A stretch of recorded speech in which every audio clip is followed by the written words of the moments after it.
2023년 5월 4일 이정훈입니다. 미국이 전략원잠에 한국인을 또 태운 사실이 밝혀졌습니다. 이게 무슨 의미일까요? 저는 다가오는 히로시마 G7 회의에서 미국이 상당한 대북 메시지를 발표하는 거 아닌가, 그런 생각을 해봅니다. 그리고 이러한 기회를 대한민국은 충분히 활용해야 된다는 이야기도 하고 싶습니다. 조선일보가 먼저 보도한 것 같아요. 대한민국 잠수함 사령관이 미국의 전략원잠을 승함했다라는 사실입니다. 지난번 한미 정상회담에서 앞으로 미국의 전략원잠을 대한민국에 기항시키겠다, 확장 억제 전략을 강화하겠다라고 했었고, 그때 윤 대통령이 미국을 방문한 날 미국이 14척의 전략원잠 오하이오급을 갖고 있죠. 14척이면은 그 중에 3분의 1씩 작전한다고 보면은 한 4척이 작전합니다. 근데 8척이 태평양에 있고 6척인가가 대서양에 있다, 그러던가요? 뭐 그 정도 되는 것 같아요. 그래서 이쪽에는 항시 작전하는 게 한 3척 정도, 태평양에는, 대서양에는 한 2척 정도가 아닌가 보는데, 메인함이 작전 중이었던 모양이죠. 윤석열 대통령이 미국을 방문했던 지난 4월 26일 날 미 해군은 괌 기지에 들어온, 보급을 받기 위해 들어온 메인 SSBN을 공개했었습니다. 그리고 나서 이제 워싱턴 선언을 하면서 이 SSBN을 대한민국에 기항시키겠다, 확장 억제 전략을 강화한다라고 발표를 했었습니다. 그런데 이러한 액션이 있기 8일 전인가요? 4월 18일 날 대한민국 잠수함 사령관하고 일본 해상자위대의 잠수함대 사령관이 미 해군 잠수함 태평양 전단장과 함께 이 메인함을 탑승한 사실이 오늘 밝혀졌습니다. 그러니까 윤 대통령이 미국을 방문하기 8일 전에 이미 대한민국의 잠수함 사령관은 일본 해상자위대 잠수함 함대 사령관과 함께, 그 다음에 미국의 잠수함 사령관이 있고, 이제 태평양과 대서양에 또 잠수함 전단이 있는데 그 전단장과 함께 메인함을 탑승한 사실이 확인된 겁니다. 그거는 미국 국방부의 자료에서 확인이 됐고 사진으로 나왔습니다. 한국군 지휘관이 작전 중인 SSBN에 탑재한 거는 처음이다. 이때 SSBN, 이 메인함은 괌 기지에 들어오기 전이었으니까 어디선가 작전을 하고 있었고, 결국은 뭔가 하면은 한일, 그 다음에 미국, 이 잠수함 지휘관이 괌으로 갔고, 괌에서 헬기를 타고 이 잠수함이 무리로 부상했을 때 내려서 그 잠수함에 안에 들어갔다는 얘기죠. 그리고 이제 그 사람들은 돌아오고 난 다음에 이 잠수함도 작전을 하다가 윤 대통령이 미국을 방문할 때 괌에 들어왔다, 이렇게 보이는 겁니다. 이제 많은 설명이 있어요. 이 전략원잠은, 이제 미국은 이거 이제 첫 번째 함이 오하이오라서 오하이오급이라 그러는데, W76 핵탄두를 탑재한다.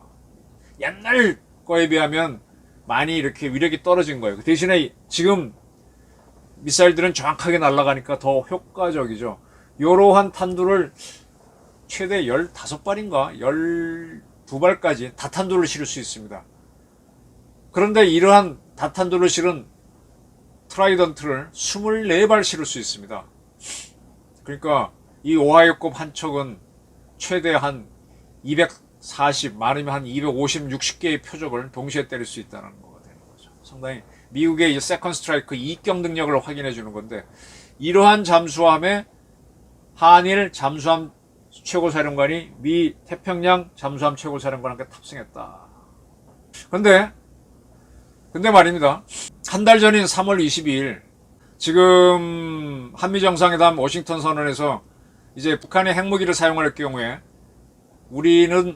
미국과 우리는 어떻게 할 것인가, 핵전쟁에 대비한 연습을 하기 위해서 한국군 책임자들이 미국을 방문했고, 또 미국 책임자들과 함께 도상으로 이 북한이 핵을 사용할 때 어떻게 대응할 것인가 이 작전 연습을 냈습니다.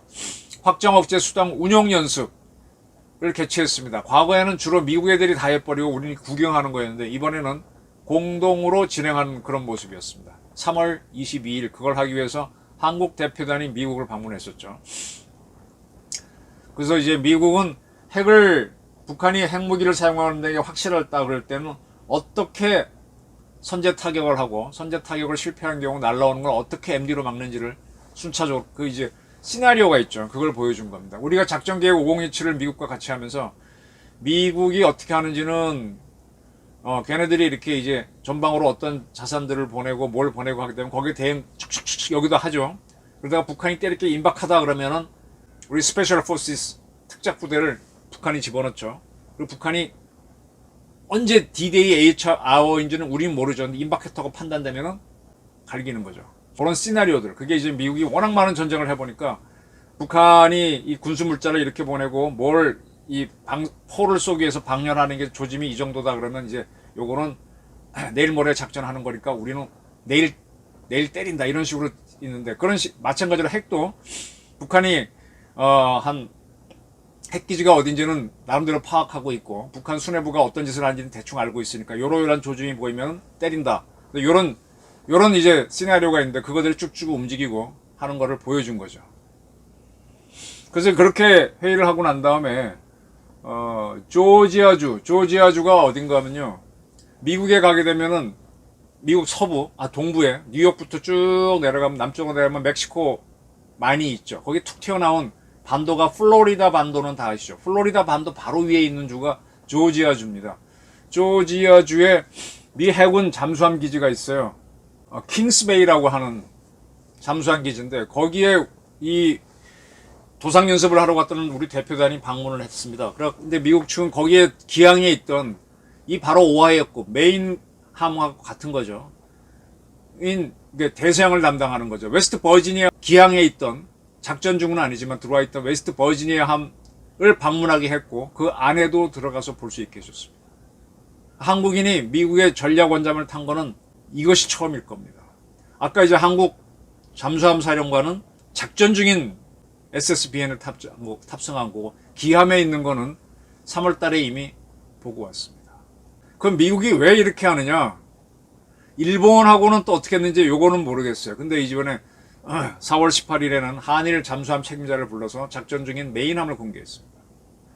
결국은 뭐냐? 제가 보기에는 미국이 이번 G7 회담에서 상당히 중요한 걸 나름대로 발표를 하고 이거를 방해하기 위해서 중국과 북한이 어떻게 까불면은 어떻게 하겠다. 미국과 한국과 일본을 같이 그런 개념입니다. 때문에 한일 정상회담이 하도록 미국이 주선을 한 거죠. 그래서 기시다가 이번 주말에 날라오지 않습니까?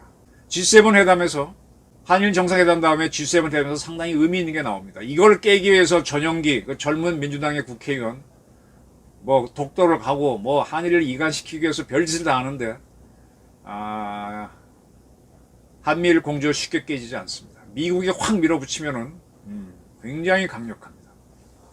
자, 그러면 이제 G7 정상회담에서 대만 문제하고 북한 문제에 대해서 뭔가 메시지가 나오겠죠. 그리고 미국이 실질적으로 까불지 마 이렇게 하는 겁니다. 이런 기회가 왔을 때 이번에 윤 대통령이 가치동맹을 이야기하고 왔습니다. 지금 우리가 잠수함 사업을 우리는 장보고급이라고 그러죠. 장보고 1 해서 12척, 9척을 끝내고 장보고 2 또 9척 끝내고 장보고 장 3 사업을 들어가서 요걸 다시 이제 3척씩 배치 1, 배치 2로 나누는데 배치 1 사업은 끝났고 배치 2를 하면서 한국형 SLBM 10발을 싣는 배치 2를 합니다. 이제 배치 3, 장보고 3에 배치 3 들어갈 때는 공격 원잠으로 바꾸자. SMR, 소형 모듈 원자로 크기의 원자로를 넣어서 핵 추진이 될 수 있고 핵탄두는 없는 재래식 탄두를 올리는 그러한 SLBM을 탑재하는 공격 원장을 만들자라는 건데 이거를 우리가 이제 강력히 추진해야죠. 이번에 G7 회담 앞두고 한미 정상회담 또 한일 정상회담 많은 게 다져졌으니까 이걸 추진하는 겁니다. 이게 뭔가 하면은 한국이 핵무장 할 수 있느냐 또 뭘 할 수 있느냐 얘기하는데 국제정치의 변화에 따라서 그런 기회가 올 수 있습니다. 그걸 절대로 놓치면 안 됩니다. 과거 박정희 대통령은 우리가 원자로 이렇게 발전할 수 있었던 거는 그 순간순간 국제정치를 이용해서 최대한 밀어붙인 거고, 그 이전에 이승만 대통령도 그런 기회가 왔을 때 원자력을 하겠다고 강력히 밀어붙였기 때문에 우리 한국 원전이 세계 3강, 세계 최고로 올라온 거거든요. 이제는 이거를 추진력으로 하는 사업을 해야 됩니다. 우리가 미사일을 이번에 뭐 문재인 정권 쪽 사람들은 미사일 사거리 무제한으로 푼 거는 문재인 정권이다 그러는데 그게 국제정치의 산물이거든요. 북한이 계속 ICBM 개발하고 하니까 미국이 오프쇼어 밸런싱 정책에 따라서 한국한테 기회를 주는 겁니다. 미사일을 개발하기 위해서 문재인 정권이 나름대로 애쓴 건 있어요. 그러나 박정희 전두환 만큼 절절하게 애는 쓰지는 않았죠. 지금은 ADD 과학자들이 해오는 수준에서의 그냥 그러다가 이제 연장이 됐는데 이번에 잘 됐습니다. 이렇게 미국이 G7 회담에 공을 들이는 거는 유럽에서는 나토를 동원해서 러시아를 틀어막고 그다음에 이쪽에서는 G7과 유엔사를 동원해서 중국을 틀어막고 하면서 세계 질서를 재편하겠다는 강력한 의지거든요. 이런 기회가 왔을 때 우리는 공격 원잠을 건조할 수 있는 기회를 잡아야 됩니다. 아마 그렇게 갈 것이라고 저도 보고 이걸 해군에서 의지를 갖고 그리고 이제 미국을 좀 더 인발부시키기 위해서 한국형 항공모함 거기다가 F-35B를 도입한다. F-35B는 공군과 해군, 해병대가 다 같이 쓰는 그런 비행기로 한다. 이런 개념을 갖고 적극 추진해야 됩니다. 이것이 우리한테는 상당히 기회가 되고 있습니다. 저희 분석이었습니다. 감사합니다.